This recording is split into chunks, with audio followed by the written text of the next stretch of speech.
Hello Internet, welcome back to Tromsø Twilight, the channel where I, Vincent, talk to you, the abyss, about books, movies, music I enjoy, find interesting, or a combination of the two. A nerdy guy is fortunate enough to get into a relationship with a woman who is beautiful, intelligent, sensitive, kind, and clearly out of his league.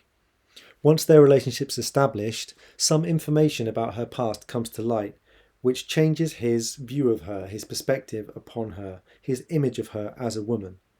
You would think, given her emotional intelligence and his attachment to her, that they would be able to work through the change that this brings into their relationship. But because he is incapable of dealing with his own emotional response to this information, their relationship begins to meet serious challenges. This, of course, is the plot of the 1997 Kevin Smith film Chasing Amy.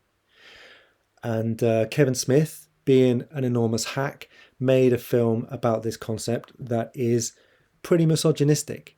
The Norwegian filmmaker Kristoffer Borgli is quite avant-garde or art house in his sensibilities.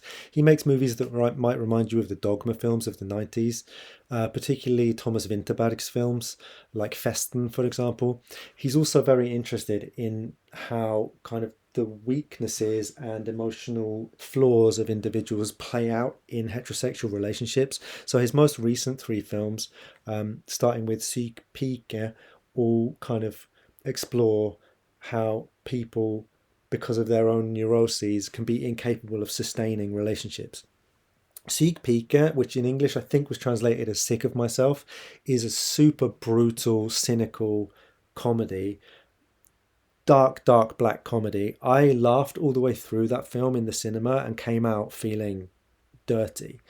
His more recent film from a couple of years ago, Dream Scenario, starred Nicolas Cage, and that was similar in a way, but Nicolas Cage's character was a little more pathetic, and it had a certain warmth to it.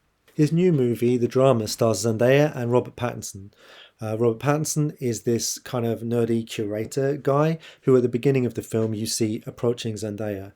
And Zendaya is very bubbly, smart, kind of sweet, a little goofy, but obviously extremely beautiful woman. And they are going to get married.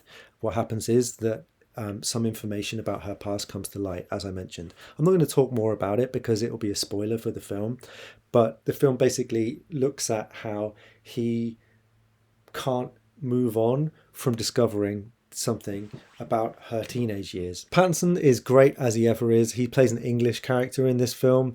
I thought he was really good, but Zendaya is also excellent in the film. She's I really admire how she can play attractive but extremely flawed characters. I felt the same about her performance in Euphoria. I know that a lot of people feel negatively towards her, but I honestly think that a lot of that is just kind of racism. She at least was very charming in this film, kind of reminded me of a woman from a 90s romantic comedy, at the same time as this comedy is quite black, quite dark in its style. I'm interested in how Borgli makes a film that can appeal to a mainstream audience. The cinema was kind of full with people when I saw it, also young people, at the same time as he has sequences in it that are kind of imaginative dream sequences that are quite grotesque. His narrative style is quite playful, and the film's concept is just a single idea that he stretches to its extreme by the end of the movie. Like in Chasing Amy, the character who's being judged, Zendaya's character, is actually the only likable character in the film.